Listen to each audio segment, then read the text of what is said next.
Greetings and thank you for tuning in to Mr. Story Channel, where you can experience the most fascinating moments on Reddit. It's time for our first story. All names change for privacy. I always thought I had a perfect life.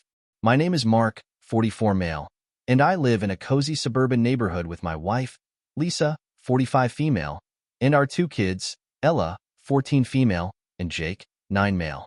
Lisa was the perfect partner, beautiful, caring, and supportive. We'd built a life together that I believed was unshakable. But as I settled into my usual routine one Monday morning, a nagging feeling tugged at my gut. Lisa had been distant lately. I brushed it off as stress from work, but the unease lingered. That evening, I returned home early from work, hoping to surprise her. As I entered, the house was quiet. Too quiet. I found Ella and Jake in the living room, engrossed in a cartoon. "Where's Mom?" I asked. "Out," Jake replied, not looking up. "Out where?" I pressed, a sense of foreboding creeping in. "Dunno. She said she'd be back later." Days turned into weeks, and Lisa's absences became more frequent. I confronted her one night after the kids were asleep. "You've been really busy lately. Is everything okay?" She hesitated, her eyes darting away. "Just work stuff, Mark. You know how it is." But I didn't believe her. My mind raced with possibilities. I started noticing small changes. Her phone was always face down. She was secretive about her late nights, and there was a lingering scent of unfamiliar perfume. One night, I made a decision. I would follow her. That Friday, I waited until she left for what she claimed was a girls' night out. I followed her discreetly, heart pounding in my chest. My gut told me something was very wrong. I trailed her to a bar downtown. My breath caught in my throat as I saw her laughing, leaning into a man at the bar. I wanted to confront them, but fear held me back. I stood frozen, watching the scene unfold. The man leaned closer, whispering something in her ear, and she threw her head back, laughing. I felt a pit form in my stomach. My Lisa, my wife, was betraying me. I returned home in a daze. The images replayed in my mind like a haunting melody. When Lisa walked through the door later that night, her laughter echoed hollowly in my ears. "Mark, you okay?" she asked, sensing something was off. I didn't respond right away. Instead, I gathered my thoughts. "We need to talk." Her expression changed instantly. "What about?" "About you and that guy at the bar." My voice was steady, but inside, I was trembling. She paled. "What are you talking about?" "I saw you, Lisa. You were with him." The silence stretched between us, thick and suffocating. "Mark, please. It's not what you think." I felt a rush of anger. "Then tell me what it is. Because from where I stand, it looks pretty damning." I was just having drinks with friends," she stammered, but I could see the cracks in her facade. "Friends? Is that why you were laughing so intimately?" My voice rose, a mix of hurt and betrayal. "Mark, please. Just stop lying." I yelled, the emotion pouring out of me. "I can't believe you would do this to our family." Tears streamed down her face. "I'm sorry. I never meant for it to happen. It just—" "Just what? You just fell into bed with someone else?" The words cut deeper than I intended, but I couldn't help it. In the following days, the atmosphere in our home was suffocating. The kids noticed the tension, but were too young to understand. Lisa and I barely spoke, and when we did, it was through clenched teeth. I threw myself into work, trying to escape the reality of our crumbling marriage. But thoughts of her betrayal haunted me. I confided in my best friend, Tom, who urged me to consider whether the marriage was worth saving. "Mark, you have to think about your kids too. They need stability," he said over beers one night. I nodded but felt lost. How could I trust her again? Yet, a small part of me yearned to understand why this had happened. One night, I confronted Lisa again. "I need to know why. What was going through your mind?" "I was unhappy," she admitted, her voice barely above a whisper.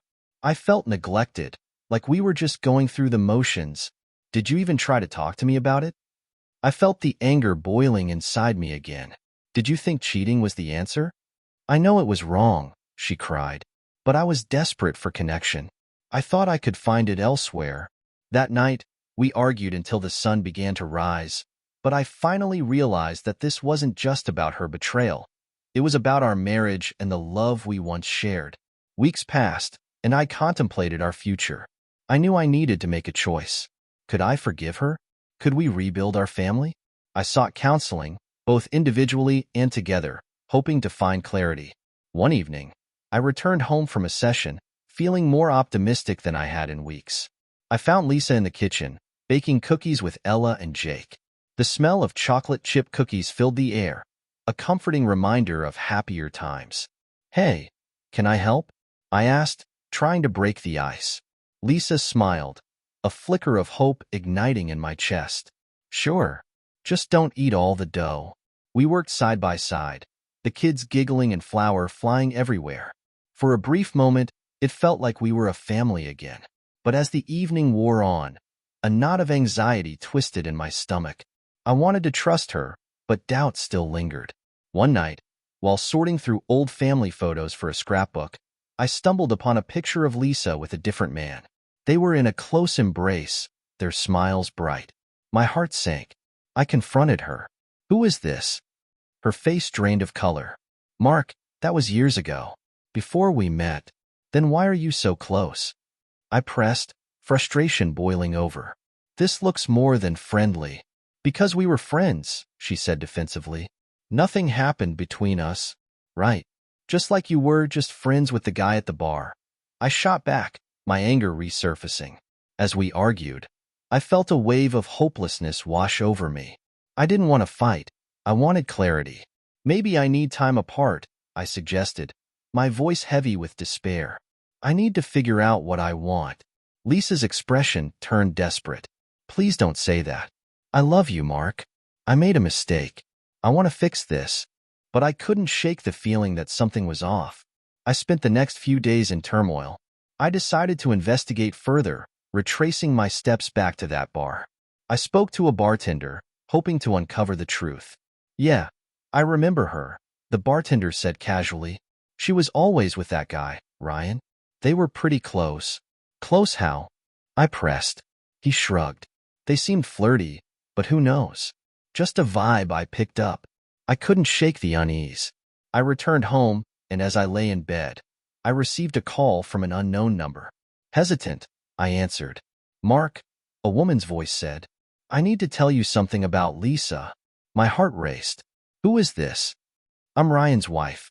I don't know how to say this, but I think you need to know the truth." The world around me faded away as I listened to her recount her suspicions about Lisa and Ryan's relationship. I caught them together a few times. I thought it was just a work thing, but I saw them kiss. My heart dropped. I felt betrayed, not just by Lisa, but by Ryan too. I confronted Lisa that evening. "I know everything. About you and Ryan." Her eyes widened in shock. "Mark, I swear. It wasn't what you think. We were just friends." "Just friends?" I echoed, anger bubbling inside me. "You expect me to believe that?" "Please, just let me explain," she pleaded, her voice cracking. "Explain what?" "How you betrayed not just me, but another family too." Lisa broke down, tears streaming down her face. "I was lost, Mark. I didn't know how to come to you. I thought I could keep it casual, but it spiraled out of control." "Casual?" I scoffed. "You're talking about my family, Lisa. You put us all at risk for what?" "I never wanted this," she shouted, frustration boiling over. "I wanted to feel alive again, and I made a terrible mistake." That night, I stood at a crossroads. My heart ached for the life we had built, but the betrayal felt insurmountable. I had to consider the kids and what kind of example I wanted to set. "I need time," I finally said, my voice shaky. "I don't know if I can forgive you." "I understand," she whispered, her face a mask of despair. Weeks turned into months. I moved into a small apartment while Lisa stayed in the house with the kids. We maintained a fragile co-parenting relationship, and I focused on healing, both for myself and my children. I enrolled in therapy, hoping to find a sense of peace and understanding. I started to regain clarity and strength. One day, I received an unexpected message from Lisa. "Can we talk?" We met at a local cafe, both nervous. I've been doing a lot of soul searching, she began. I know I hurt you, but I want to try to make things right. I've been in therapy too. I felt a glimmer of hope. What do you want, Lisa? I want to rebuild. I know it won't happen overnight, but I want to be honest and earn back your trust. I agreed to give her another chance, but under strict terms. We started going to couples therapy together, laying bare our fears and vulnerabilities. It wasn't easy, but slowly, we began to understand each other again. As we worked through our issues, I discovered that the depth of our love had been overshadowed by the weight of expectations and unspoken resentment. We learned to communicate, to express our needs, and to truly listen. But I still felt the shadows of the past hovering over us. I knew that while we were making progress, the road ahead would be long and uncertain. One evening, as I was cleaning out some old boxes in the apartment, I stumbled upon a letter. It was from Ryan to Lisa. I opened it, curiosity gnawing at me. As I read, my heart sank further. The letter revealed a deeper connection than I had known. Expressions of love, dreams of a future together, and the truth that Lisa had been emotionally invested in Ryan long before any physical relationship had begun. But the final line shook me to my core. I can't keep lying to our families. We need to end this for good. I felt a wave of anger wash over me. I rushed to confront Lisa. You never told me the truth. This wasn't just a mistake. It was an affair. Her face paled as I laid the letter before her. Mark, I was going to tell you. I thought I could fix things before we talked again. Fix what? You shattered our lives. I shouted, the hurt overwhelming me. As I stormed out, I felt a sense of finality. I had tried, but the betrayal ran too deep. I moved forward, prioritizing my children and my own healing. Lisa reached out, but I kept my distance. I needed to reclaim my life and my identity. Months passed, and though I carried the scars, I also learned the power of resilience. I found solace in my children, my friends, and new hobbies. And as for Lisa, she remained a part of my life as the mother of my kids, but the love we once shared was a ghost, a reflection of what could have been. One day, as I walked through the park with my kids, I spotted Lisa on the other side, holding hands with someone new. A wave of emotions crashed over me, but as I watched her smile, I realized I felt nothing. I had reclaimed my peace, my strength, and my future. I would never forget the lessons learned, but I knew I was ready to embrace whatever came next.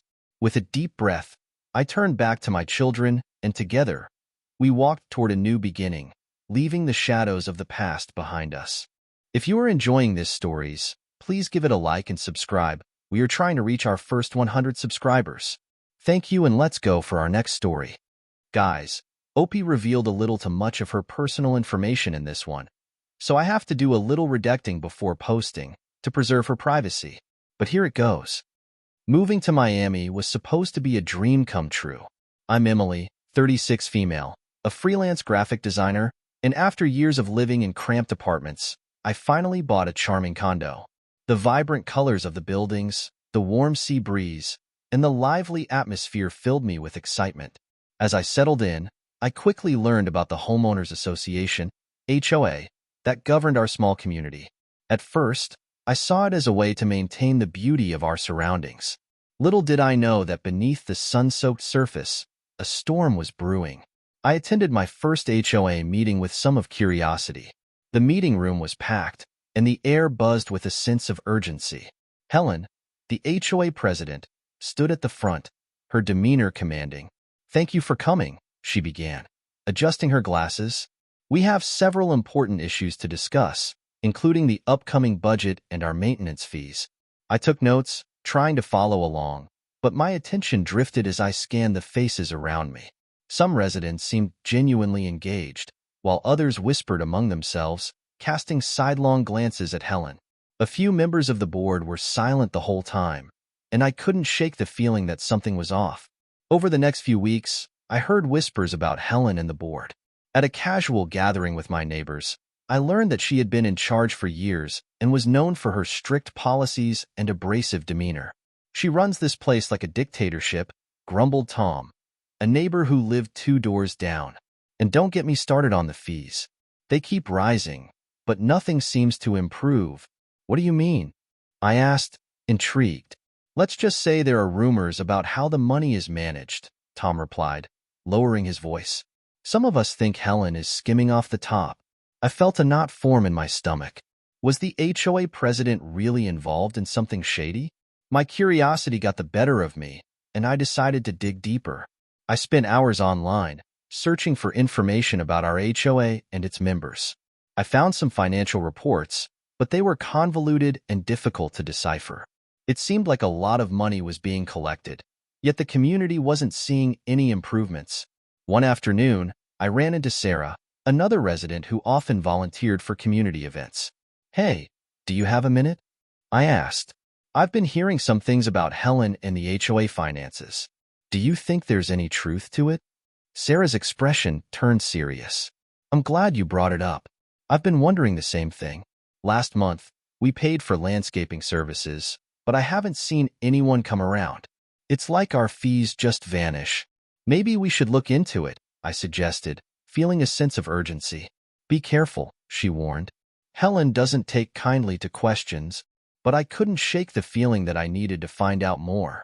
I decided to attend the next meeting, ready to confront Helen if necessary. The following HOA meeting was tense. I felt a mix of excitement and apprehension as I walked into the room. Helen began with her usual agenda, but I raised my hand. I have a question about the financials. Can we see a detailed breakdown of how our fees are being spent? Helen's eyes narrowed. We provide an overview at each meeting. If you want specifics, you can request them in writing. Why not provide them now? I pressed, feeling the room's energy shift. Because it's not necessary, she replied sharply. We have a budget that's been approved by the board. Tom chimed in. But we haven't seen any improvements, Helen. Where's our money going? The atmosphere crackled with tension as residents exchanged glances. I could see Helen's frustration bubbling beneath the surface. We are working hard to maintain the community. If you have concerns, I suggest you take them up in a more constructive manner. But the seeds of doubt had been planted, and I felt emboldened to continue. What about the landscaping services we're paying for? No one has seen anyone working on our grounds. Helen's expression hardened. I assure you, everything is above board. If you have issues, you can speak with the board members privately. As the meeting ended, I sensed a shift.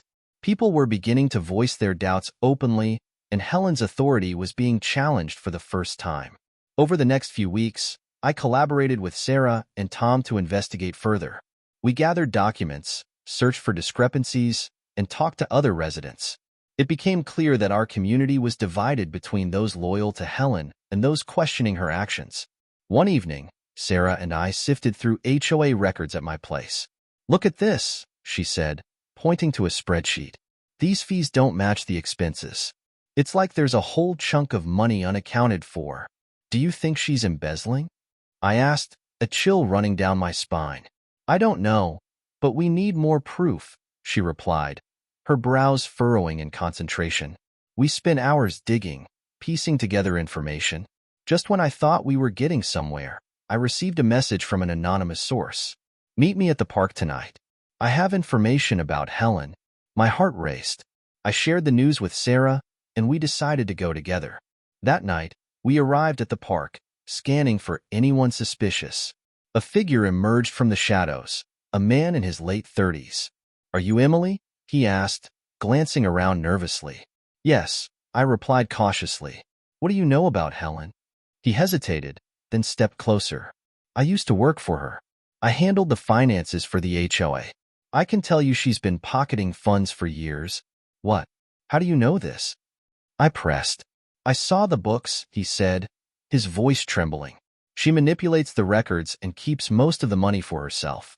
She even has fake invoices for services that were never provided. Sarah gasped. Do you have any proof? I have some documents, he said, pulling out a folder from his jacket. But you need to be careful. She has connections, and she won't hesitate to retaliate against anyone who gets in her way. I took the folder, my heart racing with both fear and excitement. Thank you. We'll be careful.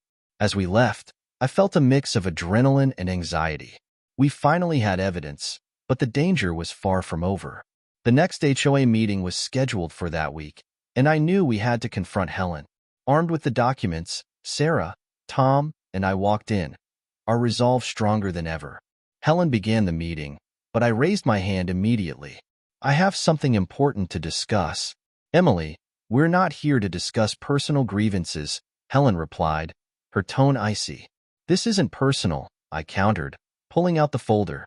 It's about the HOA finances. I have evidence that funds are being misappropriated. Gasps filled the room as Helen's expression hardened. What are you talking about? Here are invoices for services never rendered and discrepancies in the financial reports, I said, passing the folder to Tom. It's time we hold this board accountable. Helen's face turned red. You're making baseless accusations. I have run this HOA with integrity for years. Integrity? Tom shot back. You've been stealing from us. The room erupted into chaos, with residents shouting and demanding answers.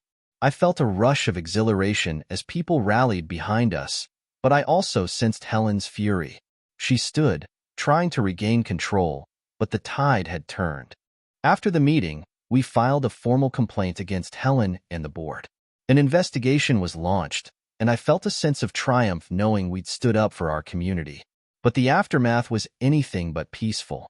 Helen retaliated, spreading rumors about us and trying to sway public opinion. They're trying to ruin our community, she told anyone who would listen. They're just troublemakers. Despite the hostility, we continued to gather support, determined to see the investigation through. We discovered more residents who had been silenced by fear and intimidation, and they began to speak out, sharing their own stories of discontent. Yet, as the investigation dragged on, I felt the pressure mounting. Threatening notes started appearing on my doorstep. Stop digging, or you'll regret it. One read, sending chills down my spine. Just when I thought we were gaining traction, I received an unexpected call from an unknown number. Emily? It's Helen, the voice said, dripping with malice.